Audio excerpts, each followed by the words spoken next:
Bonsoir à toutes et à tous. Merci de nous recevoir chez vous. 20h, le sommaire de cette édition d'information. 2 morts, 6 blessés. Thiaroye-sur-Mer se réveille submergé par la douleur, la désolation et beaucoup de regrets de l'immeuble R+2. Il ne reste que des décombres et les fouilles se poursuivent avec l'espoir de retrouver quelques affaires personnelles.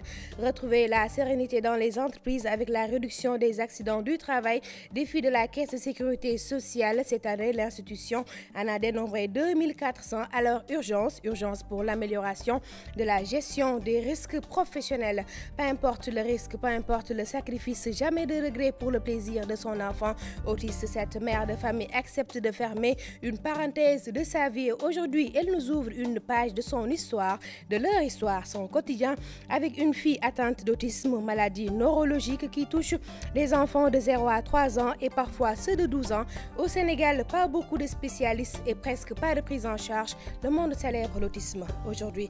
Autre page santé, le dossier du jour. Vous avez une chute de cheveux, ils sont moins longs, se cassent pour un coup de peigne et vous privent parfois d'un certain charme. Restez avec nous, bientôt vous allez retrouver le sourire. La suite, tout de suite.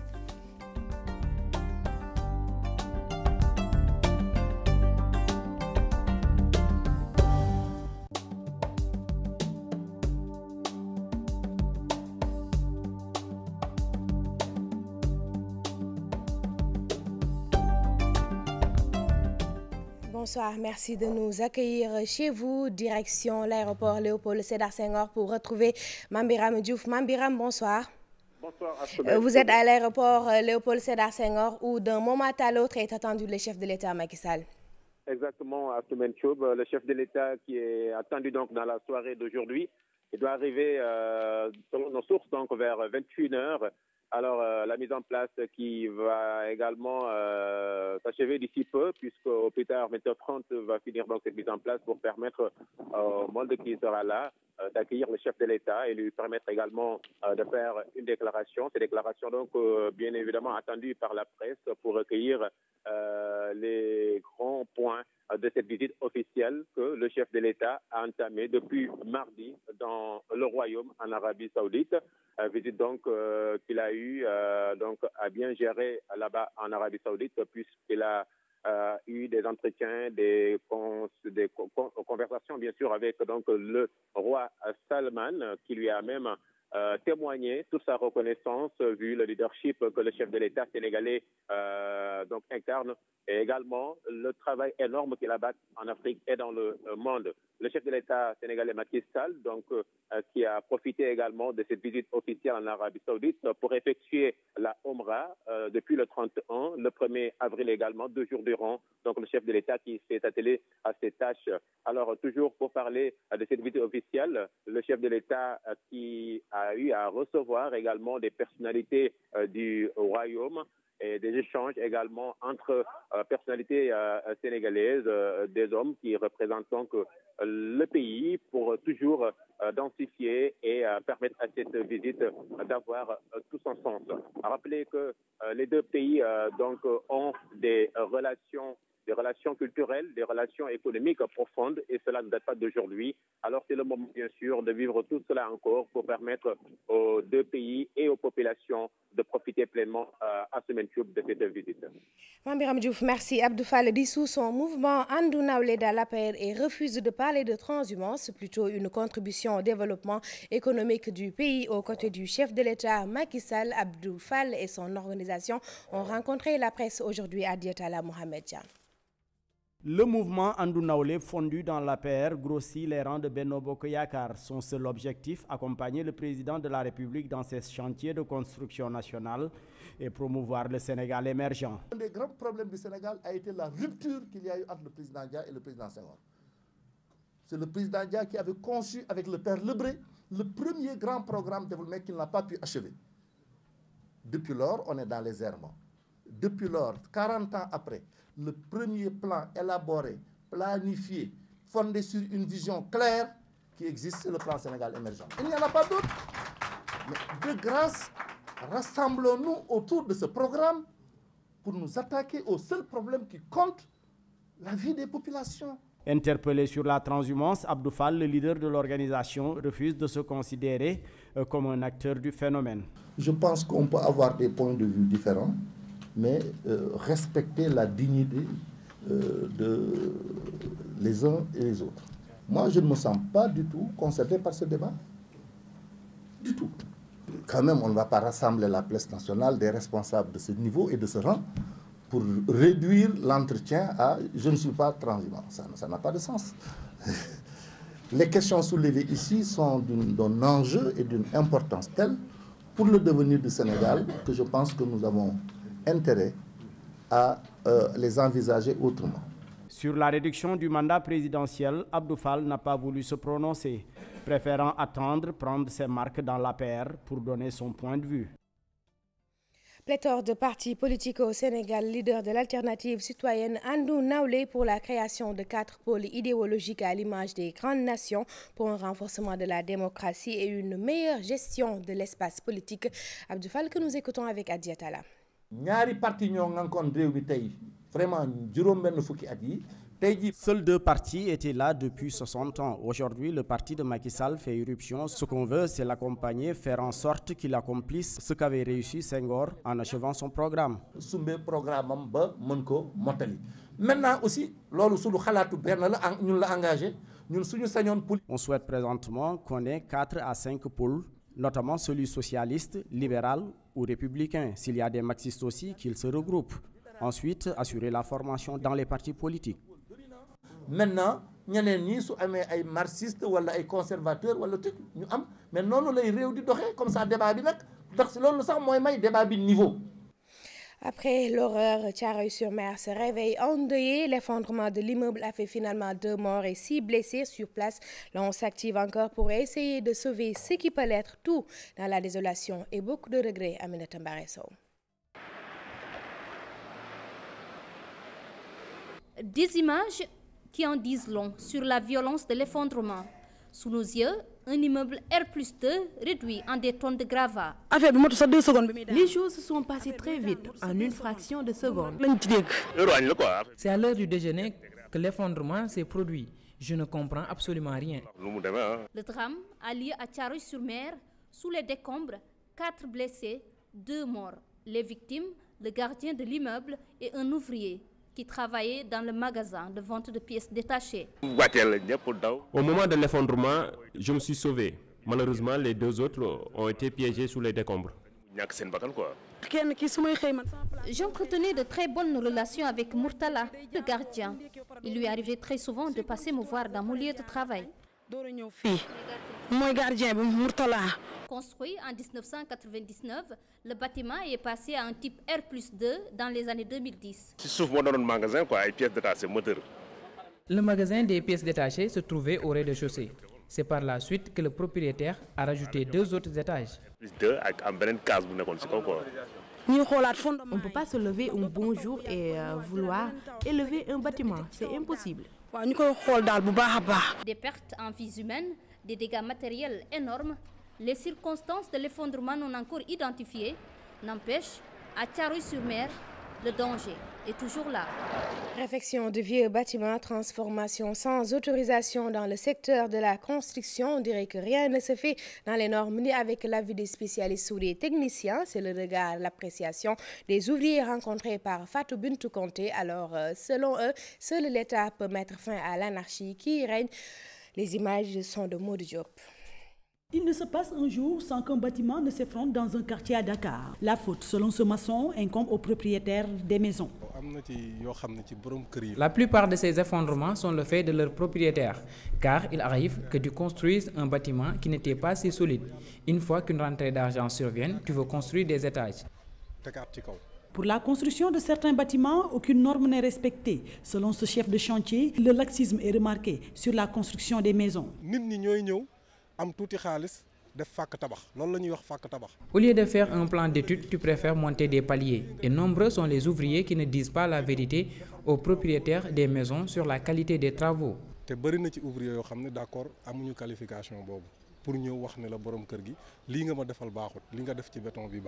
Pour ce vieux maçon, l'État dans ce cas d'espèce ne joue pas son rôle, celui de sévir. L'État est naïf dans une certaine mesure, car c'est lui qui devrait mettre de la rigueur quand il s'agit de construire un bâtiment. Nombreux sont les bâtiments qui s'effondrent à Dakar, occasionnant même mort d'hommes.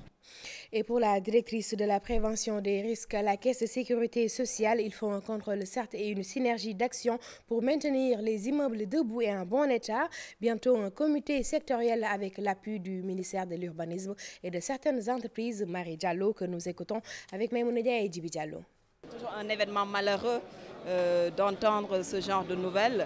Donc ça nous conforte dans notre volonté d'installer le comité sectoriel des secteurs des bâtiments, des entreprises évoluant dans le secteur des bâtiments et travaux publics.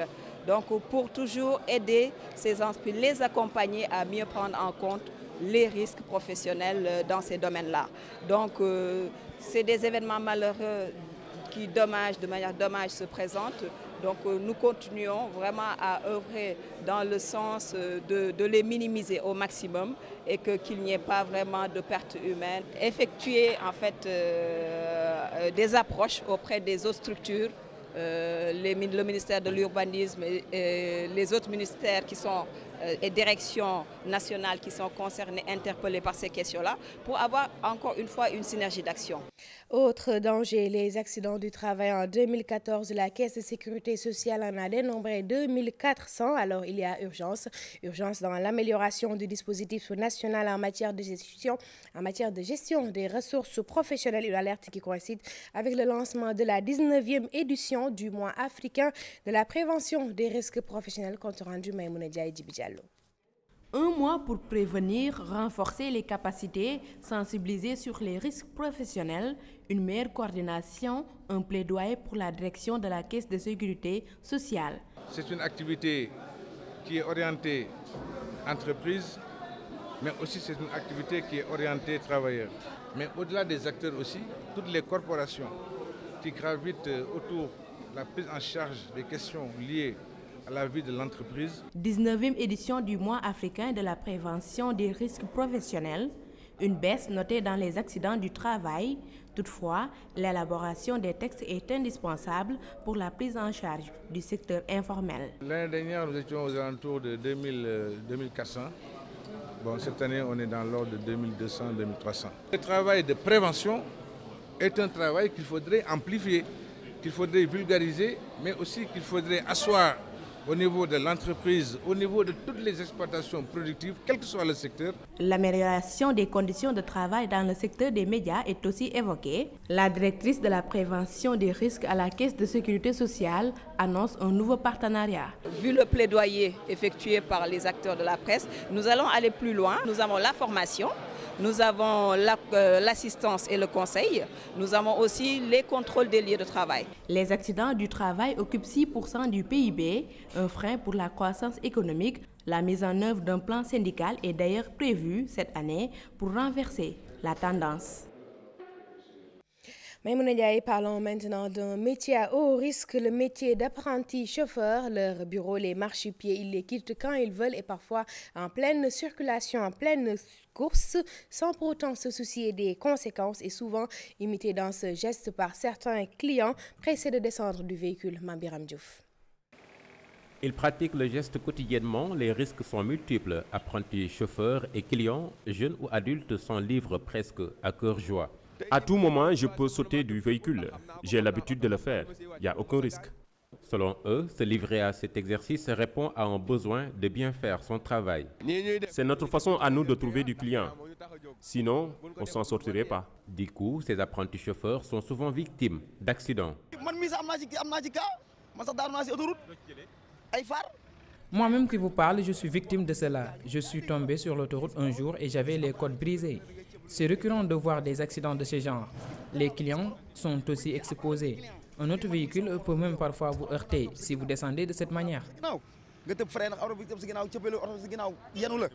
Aux clients, ce chauffeur recommande ceci.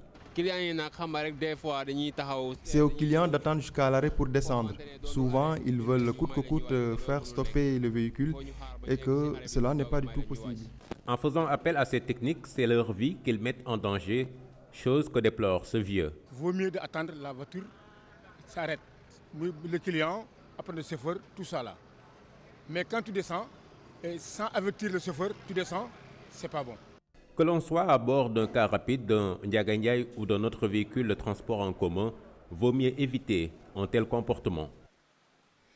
Mambiram, merci. Les sociétaires de la Mutuelle pour la dynamisation de la microfinance sur le pied de guerre, une plainte contre les PCA de la structure accusée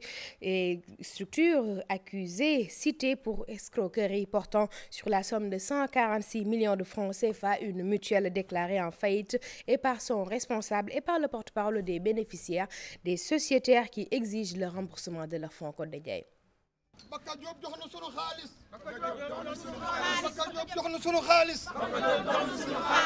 Ces bénéficiaires n'ont qu'un seul mot d'ordre, le remboursement de leurs fonds par la mutuelle pour la dynamisation de la microfinance, une structure qui ne fonctionne plus depuis janvier 2015. Un beau jour, on s'est réveillé, on nous a informé dans la rue que la banque ne fonctionnait plus, qu'elle était à court de crédit.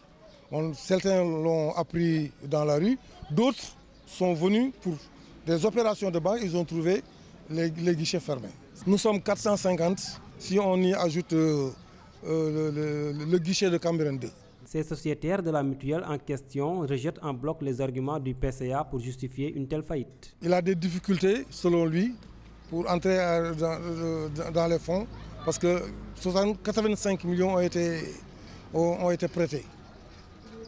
Mais parmi ces personnes bénéficiaires de ces prêts figurent des dirigeants de la banque, dont le président, pour la bagatelle de 16 millions de francs. Une plainte déjà déposée devant le procureur. Nous avons saisi la justice par une plainte que les déposants ont signé tous. Voilà. Et le document est entre les mains du procureur de la République, présentement. Nous sommes dans la deuxième phase qui consiste à vulgariser le problème, à le médiatiser pour que les gens sachent. Nos tentatives d'entrer en contact avec le responsable en question sont restées vaines. Toutefois, nos antennes lui sont ouvertes pour tout éclairage. Violence basée sur le genre au Sénégal, 30 mois de recherche et un rapport du groupe d'études de recherche genre et société. Résultat, 64% des victimes sont des femmes et souvent elles subissent ces sévices dans les ménages ou en milieu professionnel. Des violences très souvent physiques ou psychologiques. Nous écoutons le porte-parole de Geste. Les résultats confirment l'ampleur du phénomène. La production des violences dans l'espace domestique, bien évidemment, parce que dans les ménages, les statistiques montrent 55% de personnes victimes de violences basées sur le genre, majoritairement des femmes et des filles, et essentiellement la population âgée entre 20 et 40 ans. Donc c'est les résultats essentiels en milieu familial, en milieu professionnel aussi. Les statistiques montrent un tiers des personnels ont affirmé avoir été victimes de violences dans l'espace de travail et dans le milieu de formation aussi. Nous restons avec les femmes, présence permanente, beaucoup d'affection et d'amour, bien plus qu'une mère poule pour son enfant autiste Diakhouba, est prête à tous les sacrifices, quitte à oublier tout plaisir de sa vie pour le plaisir de sa fille. Aujourd'hui, elle a 12 ans, mais avec l'autisme, sa mère n'est jamais loin. Une fille, une mère, une maladie, beaucoup de complicité. Fatou Kinedem. Un regard fuyant, une communication anormale, des agitations récurrentes. Repliés sur eux-mêmes, ces enfants vivent dans un autre monde, leur monde, celui de l'autisme, une maladie neurologique difficile à cerner. Diakhouba en sait quelque chose. Quand elle était bébé, elle ne réagissait même pas quand les enfants faisaient beaucoup de bruit dans la chambre. Les années ont passé, elle n'arrivait toujours pas à communiquer. Une assistance, pas de tout repos, courageuse, ailée, mais fragile aussi. Je me suis même rendue un jour à Kaolack chez une dame qui m'a donné un mélange mystique. Cela n'a absolument servi à rien. Ensuite, je suis allée à Touba Sanokho, c'est une localité qui se trouve juste après la région de Kaolack, et cela n'a rien donné. Abasourdie par la maladie de sa fille, cette dame devrait aussi faire face à une stigmatisation. Je m'en remets à Dieu. Parfois, il y a des personnes qui se moquent de ma fille, mais je relativise parce qu'elles n'ont absolument rien compris. Ainsi, ils décident de ne pas baisser les bras, mais lancent un appel pressant. Une aide de l'État serait la bienvenue. Vous savez, je commence à vieillir et je ne pourrai pas tout le temps m'occuper d'elles. Et je pense beaucoup à l'avenir. Seules 2 unités de pédopsychiatrie existent au Sénégal avec des offres de soins limitées. Célébré Fatou Kiné Dème, ce 2 avril, l'autisme touche les enfants de 0 à 3 ans et ceux de plus de 12 ans. Au Sénégal, aucune prise en charge et le nombre de spécialistes reste encore très réduit. Nous écoutons le professeur Lamine Fall, pédopsychiatre avec Fatou Kiné Dème et Mohamed Dian. Aujourd'hui, pour beaucoup de spécialisations, il faut aller à l'étranger. Et ça, c'est un coût énorme pour, disons, les personnes qui s'engagent à cela, parce qu'il n'y a aucune politique qui permet d'ailleurs de favoriser une telle démarche. Quand on prend ces enfants à partir de 3 ans jusqu'à 12 ans, on ne peut plus aussi aller au-delà parce que le cadre ne convient plus à des adolescents. Ce qui fait qu'on a un manque aussi bien avant 3 ans, mettons par rapport à une maternelle thérapeutique, mais aussi on a un manque par rapport à un hôpital de jour pour adolescents, pour des enfants qu'on a déjà suivis, parfois même pendant 10 ans. Ce qui fait que c'est une perte considérable par rapport aux efforts qui ont été faits, par rapport aux acquis. Santé toujours à Tivaouane, 10 femmes sont décédées au cours de leur accouchement, faute de poche de sang à l'hôpital Mame Abdoul Aziz Sy Dabakh. Les médecins et autorités religieuses en appellent à l'aide des populations pour donner de leur sang. Appel entendu par les femmes des ICS Mboro qui ont organisé une journée de don de sang dans la capitale du Rail. Nous retrouvons Cheikh Anta Diop et Marseille Latir. Des femmes qui perdent la vie au cours de leur accouchement, des cas avérés de mortalité maternelle enregistrés dans le département de Tivaouane. Les chiffres parlent d'eux-mêmes.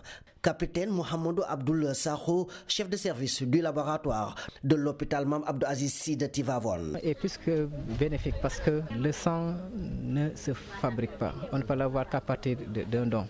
Et à l'hôpital de Tivaouane, on a eu à perdre environ 10 femmes en 2014, faute de sang.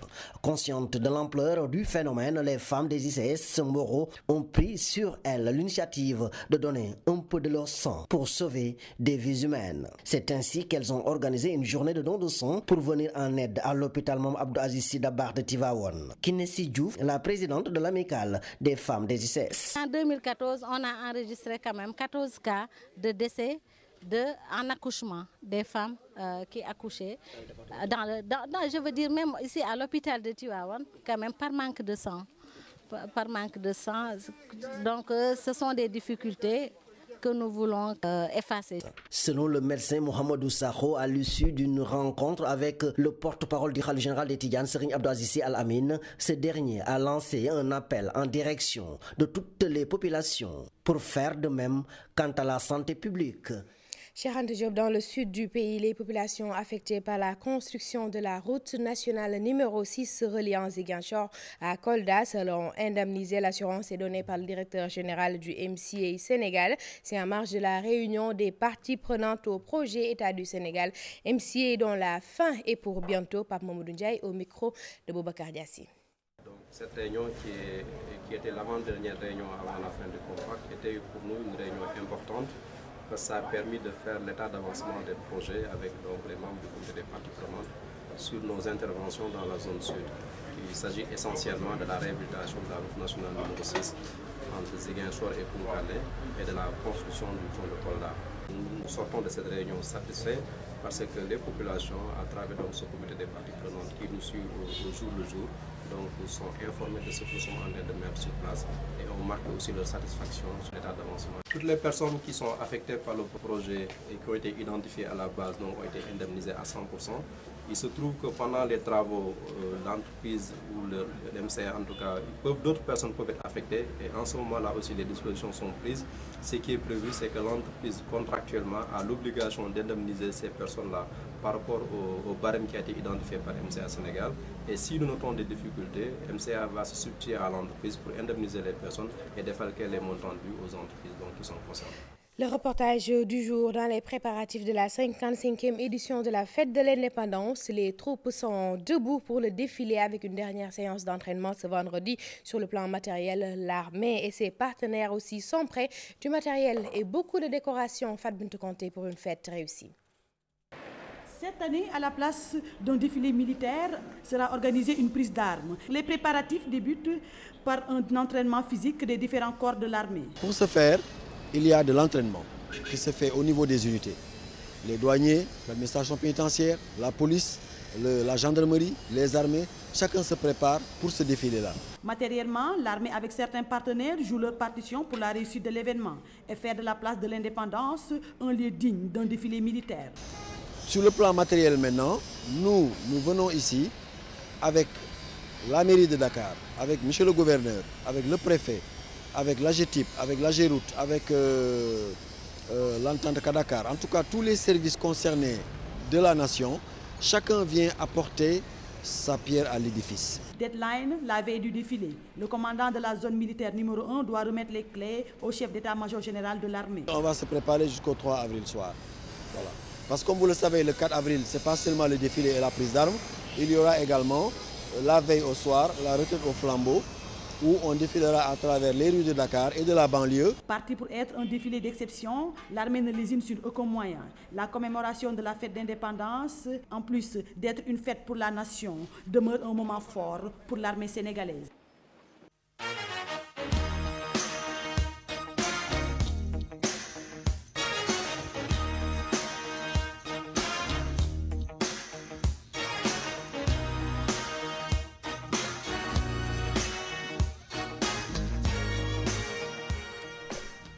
Football pour démarrer, Casa Guédiawaye FC, Wakam Jaraaf et Linguère, Ñaari Tali entre autres affiches phares enregistrées à l'issue du tirage au sort de la Coupe de la Ligue édition 2015. 12 rencontres au programme du premier tour, 20 millions de francs CFA pour le vainqueur, 10 millions pour le finaliste malheureux. La finale est prévue en mi-juin. Nous y reviendrons peut-être dans nos prochaines éditions avec l'élément de Pape Cheikh Diack pour le compte rendu. Parlons maintenant la lutte favorisée au détriment du football, c'est l'avis du président de la Ligue sénégalaise de football professionnel. La délocalisation de la rencontre de la Coupe CAF Ngor Heart of Oak à Mbour, il ne digère pas selon Sayer Seck. Si la lutte est aussi populaire, elle n'a qu'à organiser un jour ouvrable. Sayer Seck que nous écoutons avec Pape Cheikh Diack. On estime que Ngor doit être prioritaire à un combat de lutte qui peut se programmer à un autre moment, qui peut se programmer un autre jour de la semaine. Je pense que si la lutte est aussi populaire, elle devrait pouvoir aussi aller à Léopold Sédar Senghor et remplir le stade Léopold Sédar Senghor. On dira chacun prêche pour sa paroisse. Le docteur Alioune Sarr prêcherait probablement pour le contraire. J'ai également entendu les positions qui sont les positions officielles en attendant la mise en place de l'arène nationale. Mais je pense très honnêtement que le stade Demba Diop, qui est le seul stade aujourd'hui disponible pour avoir une qualité de football et pour permettre à notre football de progresser, doit effectivement être protégé de ce point de vue pour l'utilisation exclusive du stade par le football. Impossible n'est pas pikinois, c'est le slogan des supporters de l'AS Pikine battu à l'aller 5-1 par Usman, le club algérien. Les supporters ont organisé une caravane dans la ville pour appeler tous les Pikinois à la mobilisation et au soutien ce vendredi au stade de Demba Diop lors du match retour du deuxième tour préliminaire de la Ligue des champions africaine face à Usman. Mamadou Ndiaye Mbaye Diouf. Tout reste possible en football, les Pikinois y croient. Battu à l'aller par Usman 5-1, les supporters préparent le match retour du deuxième tour préliminaire de la Ligue africaine des champions, prévu ce vendredi au stade Demba Diop. Les supporters de l'AS Pikine ont lancé une caravane pour appeler tous les Pikinois de venir pousser leur équipe.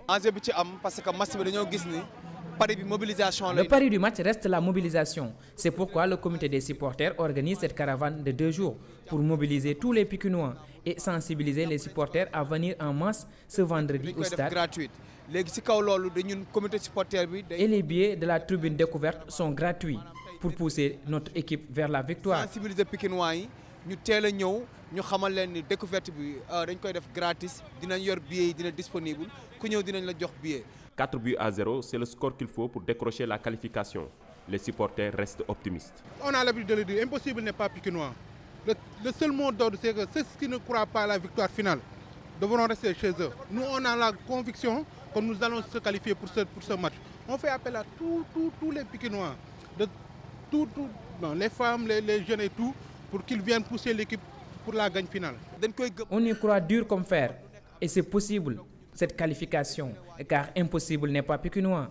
AS Pikine aura besoin des gradins pleins pour surmonter ce handicap. Et pourquoi pas décrocher la qualification. Dossier du jour, focus sur l'alopécie ou la chute de cheveux, pathologie très fréquente. Elle est à l'origine d'une consultation sur 5 au service dermatologique de l'hôpital Dantec, une maladie qui se guérit. Seulement la population semble ignorer le bon endroit pour le traitement. Gonengom.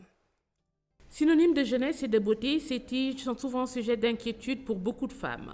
Les cheveux. Le cheveu, c'est un organe, comme tous les organes, qui comprend ce qu'on appelle un poil qui est dehors, qui est visible, mais qui est fabriqué par un appareil qui est assez compliqué, qui est à l'intérieur, qu'on appelle la racine. Et quand on est noir et qu'on aimerait les avoir longs, lisses et tombants, bonjour les difficultés. Chez le noir, le cheveu a la particularité d'être crépus, c'est-à-dire spiralé, enroulé sur lui-même, et ce qui fait qu'il a tendance à s'emmêler, courber. Il est en plus moins hydraté et moins résistant, et il est également moins frisé. Lorsque ces cheveux tombent trop souvent le matin après un coup de peigne, dites-vous que vous êtes face à une chute de cheveux, une diminution localisée ou généralisée de la densité, motif fréquent de consultation à l'hôpital. Première cause avancée de ces situations, les pratiques de soins capillaires. Quel que soit le produit défrisant chimique, il abîme naturellement les cheveux et à la longue, il est responsable d'une alopécie qui sont parfois irréversibles. Les tresses serrées, effectuées de façon répétée depuis l'enfance, aboutissent également à la longue à certaines chutes de cheveux, notamment au niveau frontal. Les greffes synthétiques ou de cheveux naturels également constituent un surpoids au niveau de la racine du cheveu et également ils sont responsables à long terme également de chute de cheveux. Pourtant, pour traiter les cheveux, c'est au salon qu'on se retrouve. La chute de cheveux est un signe, si vous voulez, est une anomalie médicale qui peut être liée à des affections parfois extrêmement graves. Donc, a priori, la prise en charge des alopécies doit se faire en milieu hospitalier et non dans un salon. Afin de déterminer les causes d'alopécie, les examens peuvent aller jusqu'à la biopsie ou examen de sang. Un diagnostic précoce va permettre un traitement adéquat. Mais retenez déjà que par votre attitude, vos cheveux seront ce que vous voudrez qu'ils soient. Il faut espacer au moins une fois tous les 6 mois. Avant de faire le défrisage, il faut appliquer une base, un produit neutre sur le cuir chevelu afin que le produit défrisant ne touche pas, ne rentre pas dans la racine du cheveu. Et donc il faut utiliser un shampoing neutralisant qui permet de ramener le pH à un pH normal à 7. Concernant les tresses, il ne faut jamais faire des tresses qui sont tirées sur les cheveux. Quelle que soit l'huile, hydratée régulièrement tous les jours les cheveux. Si la coloration des cheveux est à bannir, les fer à lisser, séchoir, casque à vapeur, les haltères tout simplement. Voilà, c'est la fin de cette édition avec le dossier du jour santé de Ngonengom. La permanence, c'est reparti. Merci beaucoup Astumben et rendez-vous demain pour Inch'Allah, la boucle. pour le 20h. Allez, salut, au revoir. Merci.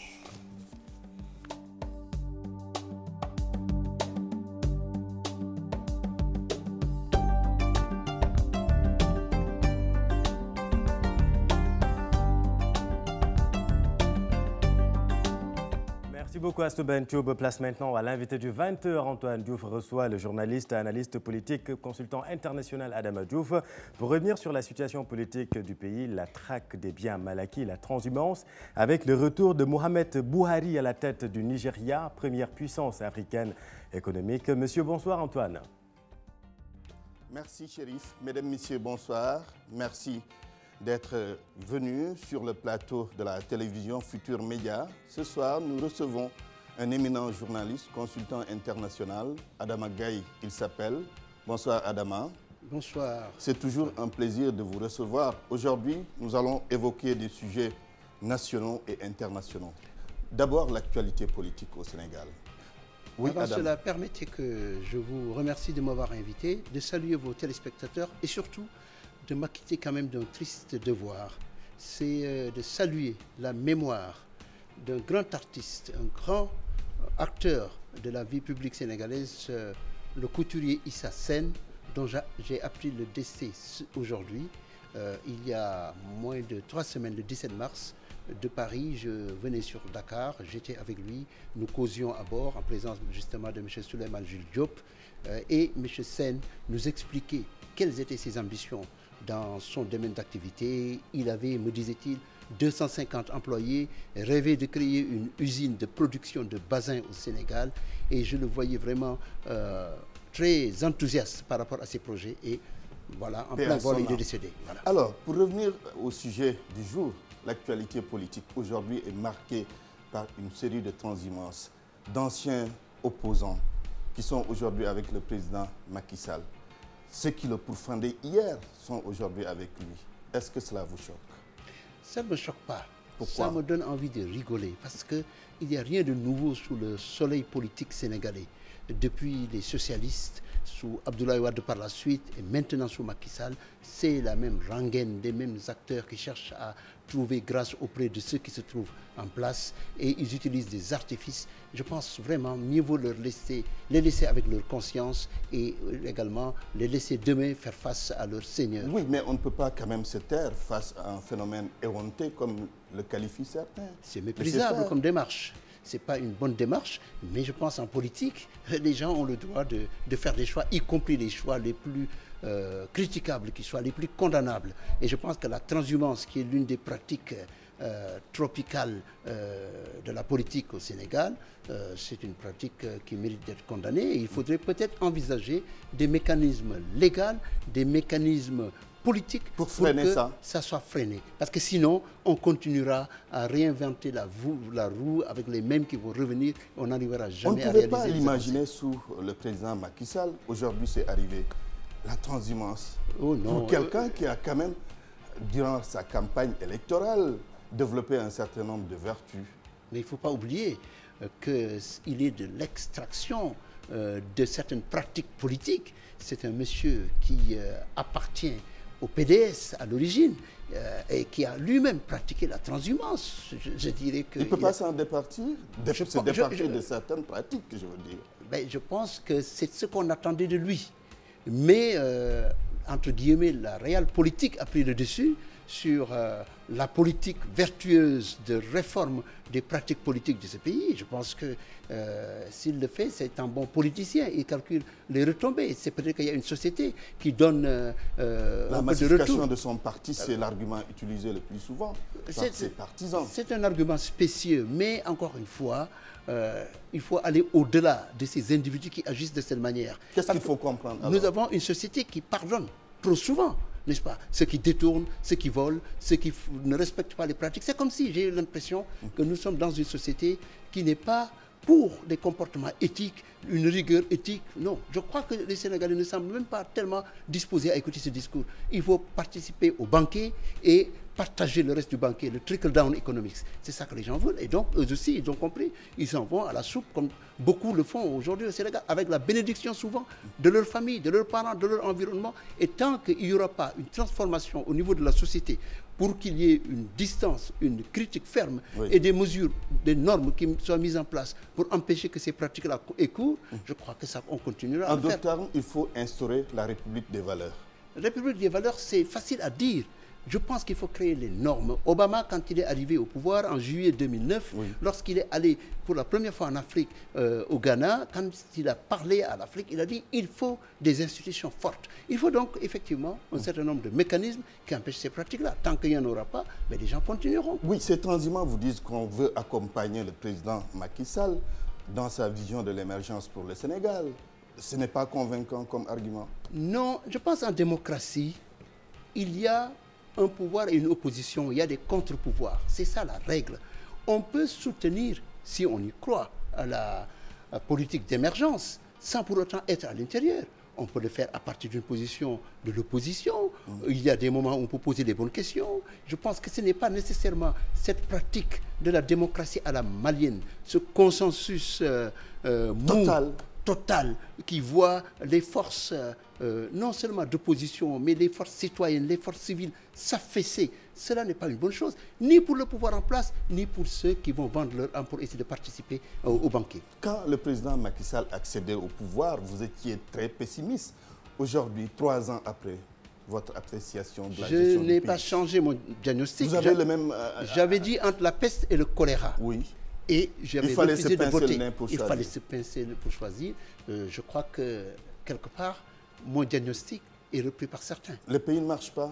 Le pays, vous savez, j'ai l'impression qu'il y a 2 Sénégal. Il y a le Sénégal qu'on voit à la télévision, qui semble s'éclater, où on annonce des programmes d'émergence ou des discours. On voit des images d'un pays qui semble donner l'impression d'avancer. Mais il y a l'autre Sénégal, le Sénégal où on voit encore quand même des difficultés que les gens rencontrent pour joindre les deux bouts, les difficultés dans la circulation, l'électricité qui tarde à être partout présente, n'est-ce pas? Beaucoup de problèmes qui continuent de se poser. Entre ces 2 Sénégal-là, je donne ma langue au chat, parce que je pense que le deuxième Sénégal, qui est le premier plutôt, qui est mirifique, ne reflète pas la réalité. Et si on veut réaliser l'émergence, il faut tenir compte de cet autre Sénégal qui ne semble pas, en tout cas, aller dans la direction. Très bien. Voilà. Allons au-delà de nos frontières, au Nigeria. Le Nigeria qui vient d'élire un président de la République, c'est un retour pour le président Buhari.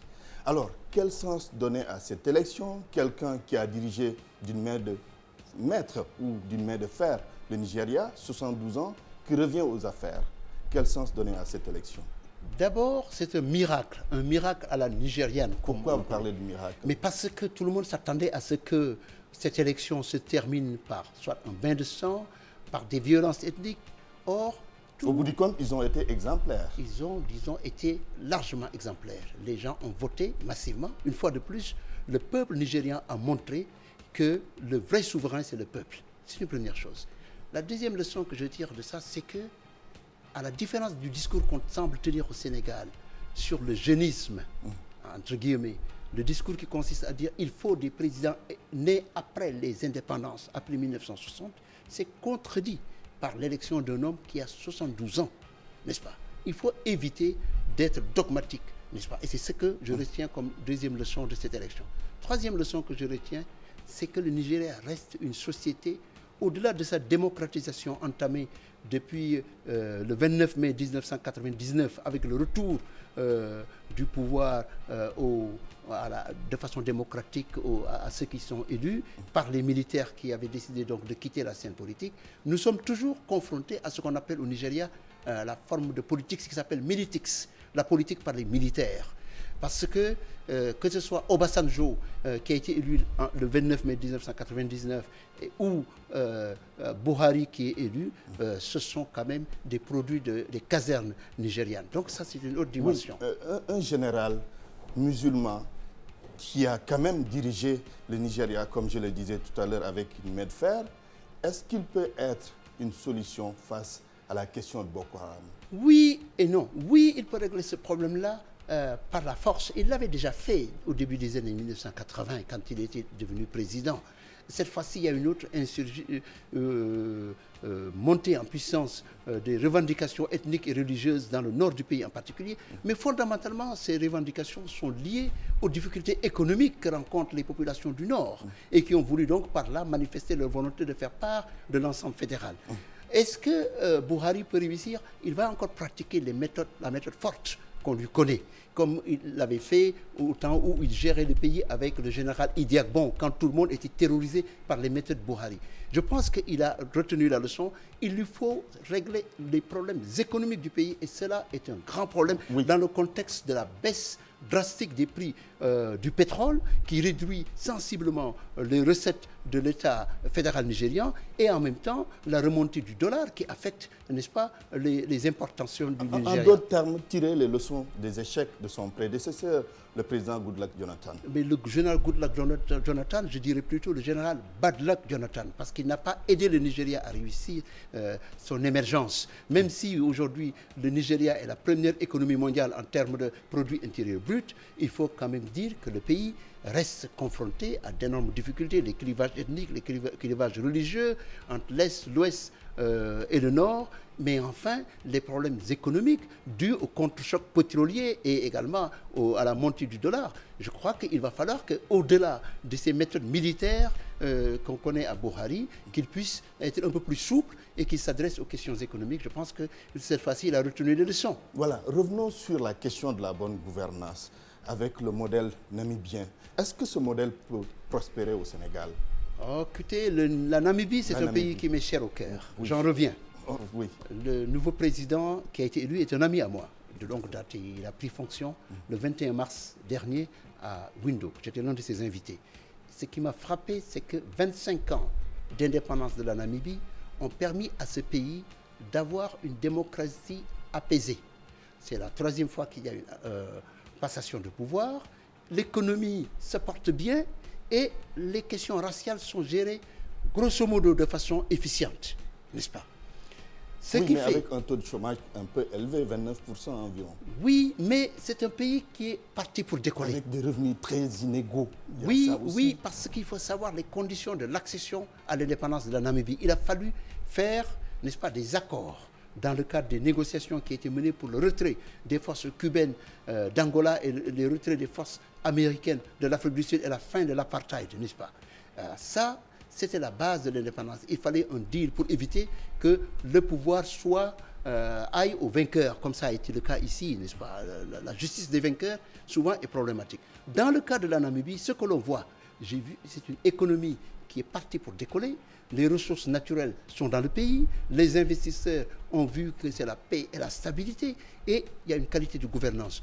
De Sam Nujoma, le premier président qui a dirigé le pays en tant que héros de la lutte de libération nationale, à Hifikepunye Pohamba, qui est devenu le 2e président à partir d'il y a 10 ans et qui a gagné le prix Mo Ibrahim de bonne gouvernance, 2014, à celui qui lui succède en la personne de M. Hage Geingob. Vous savez, c'est une qualité de leadership, il n'y a pas de miracle. Hein? Oui, pour revenir justement sur la traque des biens mal acquis, c'est là que nous allons terminer rapidement. Qu'est-ce que vous en pensez avec la condamnation de Karim Wade? Est-ce qu'il faut poursuivre cette traque des biens mal acquis? Oui, il faut poursuivre la traque des biens mal acquis. De quelle façon? De façon équitable. Ce n'est pas équitable ça ne l'est pas. Il faut que tous ceux qui se sentent concernés, y compris ceux qui transhument pour échapper au cerf de la justice, soient rattrapés et qu'ils rendent compte et gorge. Cela étant dit, il y a des leçons à retenir. La première chose, si Karim Wade se trouve dans cette situation, c'est parce que son père l'y a mis. C'est lui qui a voulu le porter au piédestal en lui donnant les moyens d'agir comme il a agi. Deuxièmement, la manière dont Macky Sall s'y prend également et certaines pratiques qui ont cours sous son régime l'exposent à la fois lui et ceux qui sont ses séids, ceux qui l'encouragent à faire de cette manière-là.